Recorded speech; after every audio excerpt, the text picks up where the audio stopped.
Get into what we always do on Mondays. We get a chance to talk to Kenneth O'Neal. Good morning, Kenneth. Good morning, sir. It is a beautiful day. Yes, it is. Beautiful day. It's going to be great. Somehow, there, I hear you better there. Oh, you didn't hear that other stuff? No. You want me to say it again? Yes. It's going to be a beautiful day. Did anybody hear it? Yes. Oh, they did. Okay, it's going to be a beautiful day. And I think it's going to be a great week. You think so? A wonderful week. That's why we always begin the week with the word for the week. And the word of the week is? Today it's going to be control. C-O-N-T-R-O-L. Control. Okay. And you know, being in control of your life leads to a focused and intentional life. But the word control originated from the Latin many years ago, and it meant at that time register, which referred at that time to checking accounts or records or reconciliation. It continued to evolve over the years through the Old French, meaning to check or to verify your accounts. But by the 15th century, the term in English became to mean overseeing or directing or restraining something.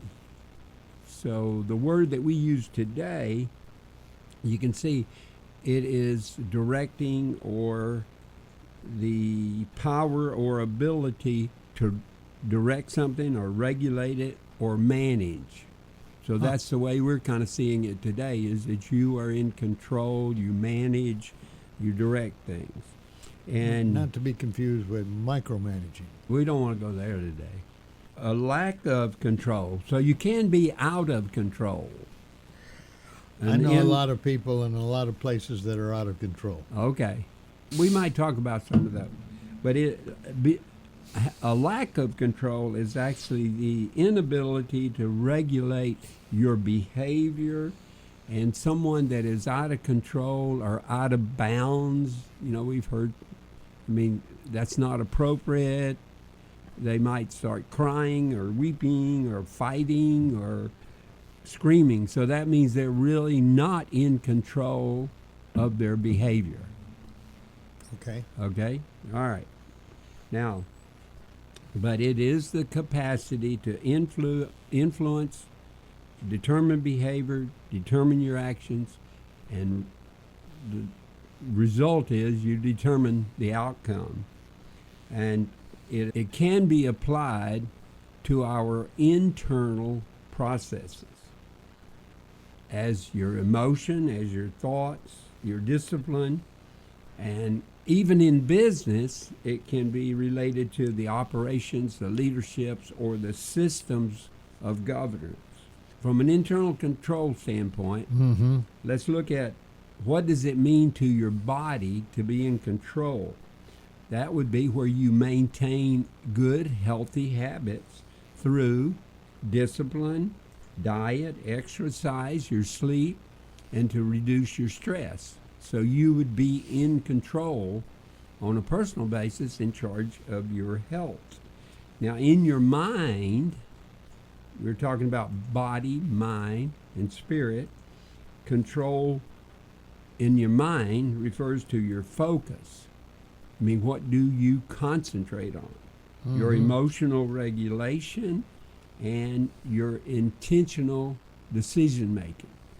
Now, from a spiritual standpoint, control is about aligning your values with the higher principles of faith and ethical living.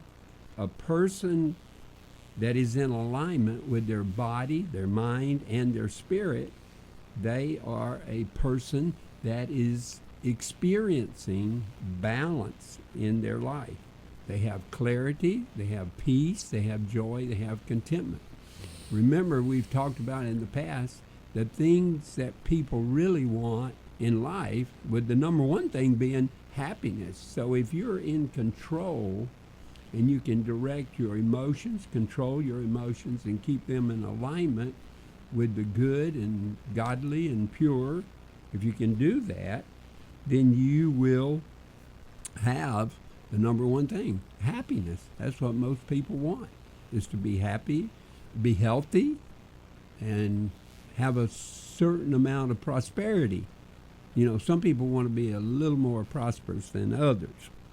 But just as a business requires structured systems to be efficient, individuals need to be efficient and disciplined to create a well-regulated life.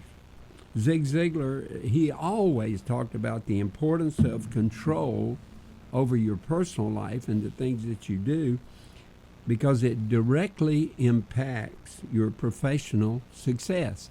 So what we're talking about is what he said. You got to be the right person. And remember, being is before doing. If you want your children to be in control, then you have to be in control.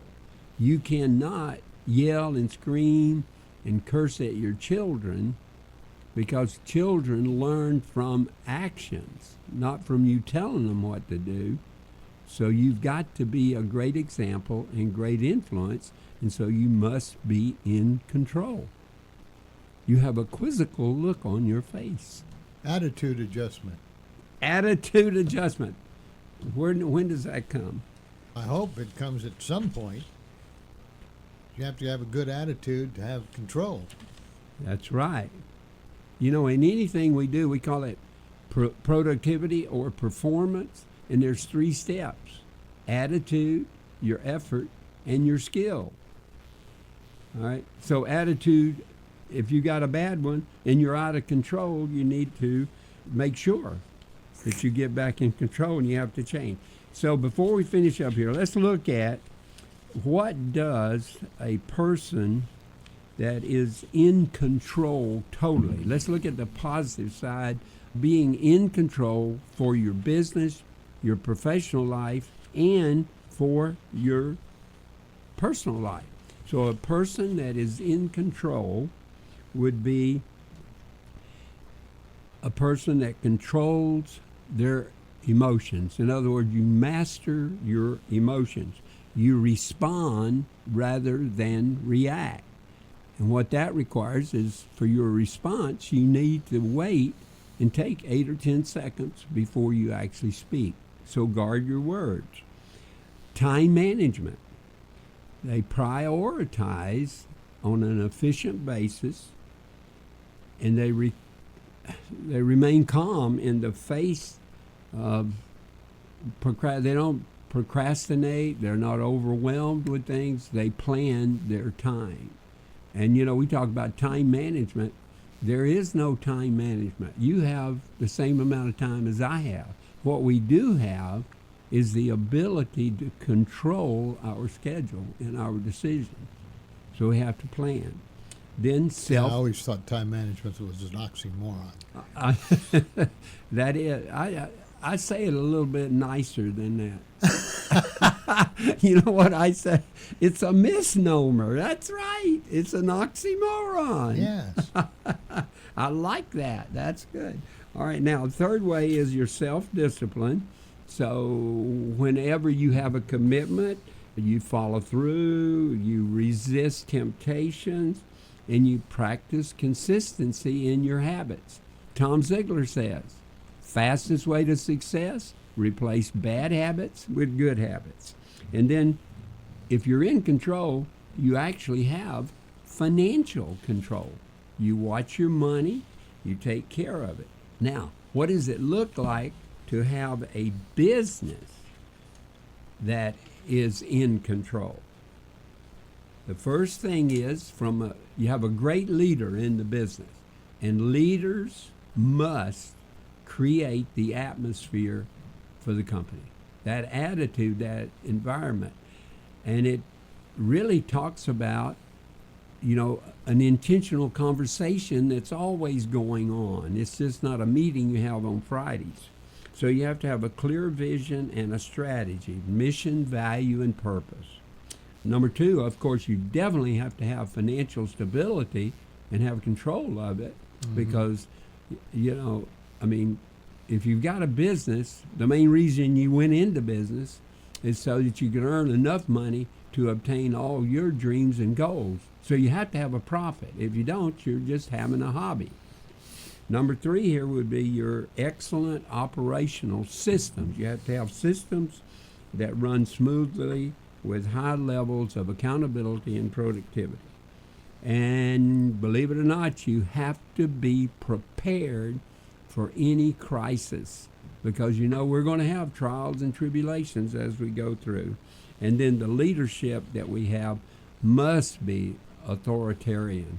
That person has to, on a personal basis, he has to be before he can do. He's got to be a leader.